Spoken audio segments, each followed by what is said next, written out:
Hello friends, I am Sushil Patil from Honorable Vittalrao Patwardhan, Utkarsha Ashram School, Wagera. My dear friends, today we are going to learn another topic from English grammar, that is language study.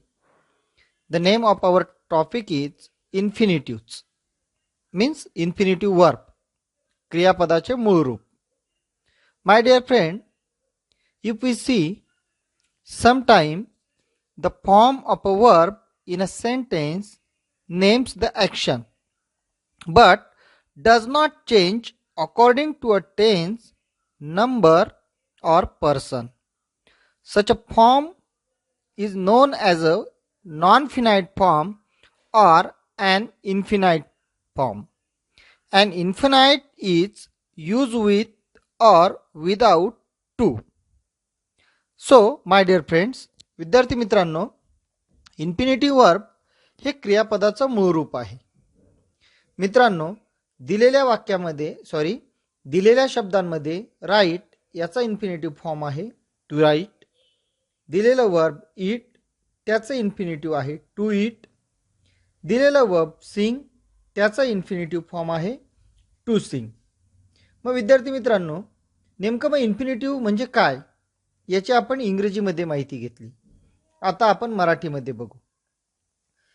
Infinitive verb म्हणजे क्रियापदाचं असं रूप की क्रियापदाचा काळ आणि कर्ता, दिलेल्या वाक्याचा कर्ता जरी बदलला तरी त्या क्रियापदामध्ये कुठलाही बदल होत नाही. ठीक आहे, आपण काही उदाहरणं आणि काही वाक्यांच्या साहाय्याने ही गोष्ट समजून घेऊ. हे बघा, इन्फिनिटिव्हवर कर्त्याचा व काळाचा काहीही परिणाम होत नाही. विद्यार्थी मित्रांनो, पहिल्यांदा आपण ब्लॅक स्क्वेअर मधले वाक्य बघू. We go to play, he goes to play, I went to play. Okay, पहिलं वाक्य आपण बघितलं, we go to play. This sentence is from simple present tense and the subject from the sentence is we. दिलेलं वाक्य साध्या वर्तमान काळातलं आहे आणि वाक्याचा कर्ता वी आहे. आता आपण येऊ दुसऱ्या वाक्याकडे. He goes to play. The sentence is from simple present tense. वाक्य साध्या वर्तमान काळातलं आहे.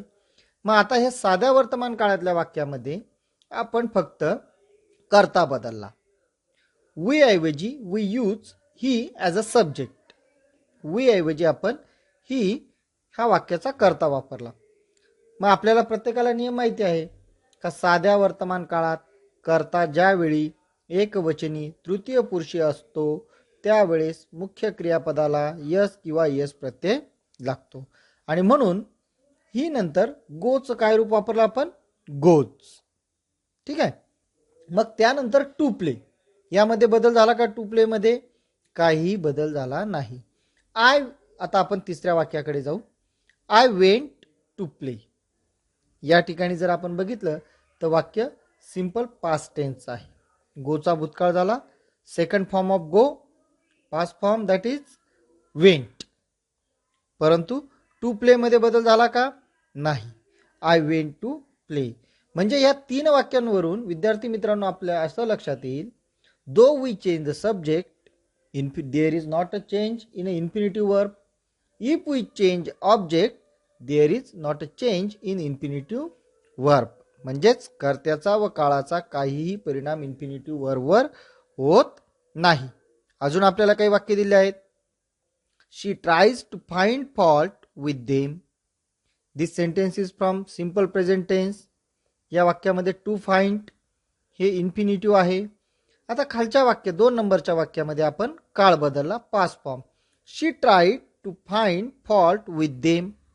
ट्रायचा भूतकाळ झाला ट्राईड. ओके, टू फाइंड मध्ये बदल झाला का? नाही. I try to find fault with them. In third sentence we change subject. तिसऱ्या वाक्यामध्ये आपण कर्ता बदलला, क्रियापदामध्ये बदल झाला, try. It tries to find fault with them.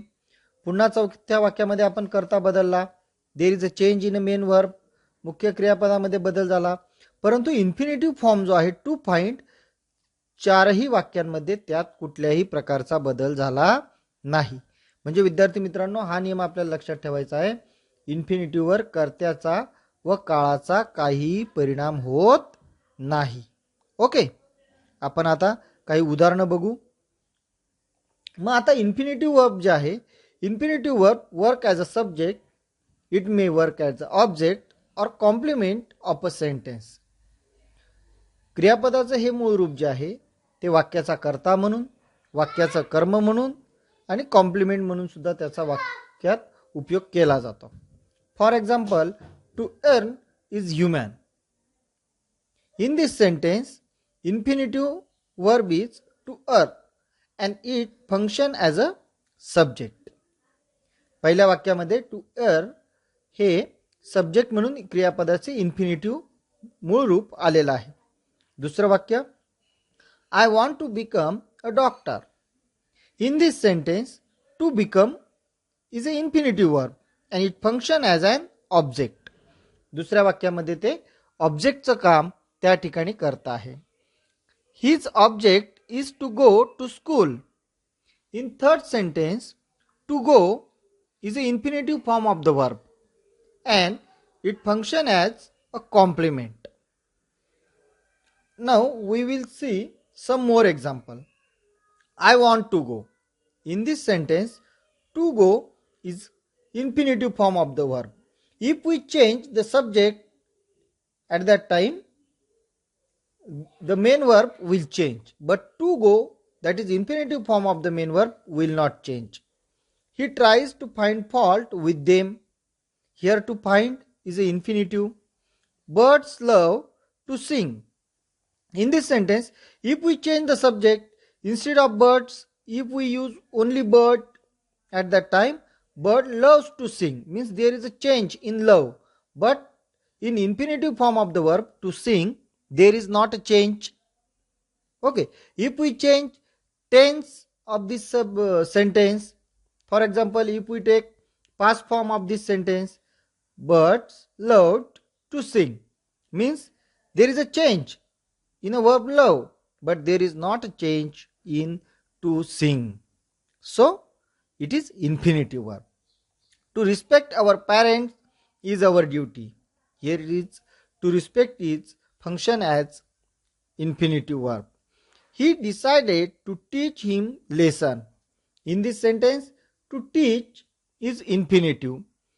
If we change tense of this sentence, for example, if we convert sentence into simple present tense, at that time he decides to teach him him lesson.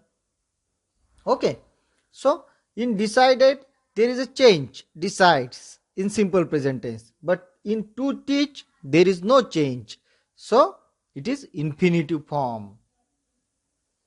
He tried to win the prize. In the same way, you can change the subject or a tense, and at that time there will be change in a main verb, but in to win there is no change. Meena decided to live here. It was funny to read words that stood still. How did people first begin to drink tea? Here in this sentence, to drink is infinitive form of the main verb. My dear friend, if we see sentence number 10, you can swim in the river. In this sentence, swim here function as an infinitive verb. It is without to. विद्यार्थी मित्रांनो, 10व्या क्रमांकाचं वाक्य जर आपण बघितलं तर या दिलेल्या वाक्यामध्ये स्विम हा हे इन्फिनिटिव्ह वर्ब आहे. ओके, आणि आता मॉडल ऑक्झिलरी नंतर येणारं मुख्य क्रियापद हे इन्फिनिटिव्ह वर्बचं कार्य करत असतं. Means the verb which occur after modal auxiliary verb it function as a infinitive verb. So at that time it is without to. म्हणजे मॉडेल ऑक्झिलरी नंतर ज्यावेळेस मुख्य क्रियापद येतं ते क्रियापदाच्या इन्फिनिटिव्ह रूपामध्ये येतं आणि त्याला टू लागलेला राहत नाही. So here are some examples for you. Okay. So now my dear friend, in your examination, they will ask you a question. Underline the infinitives in the following sentences. आपल्याला विद्यार्थी मित्रांनो परीक्षेमध्ये प्रश्न विचारला जातो. Underline the infinitives in the following sentences. आपल्याला दिलेल्या वाक्यामध्ये इन्फिनिटिव्ह वर्ब हे अंडरलाइन करायचे आहेत. इथे तुम्हाला 10 वाक्य दिलेले आहेत. हे सर्व वाक्य आपण सोडवायचे आहेत आणि मला सेंड करायचे आहेत. थँक्यू.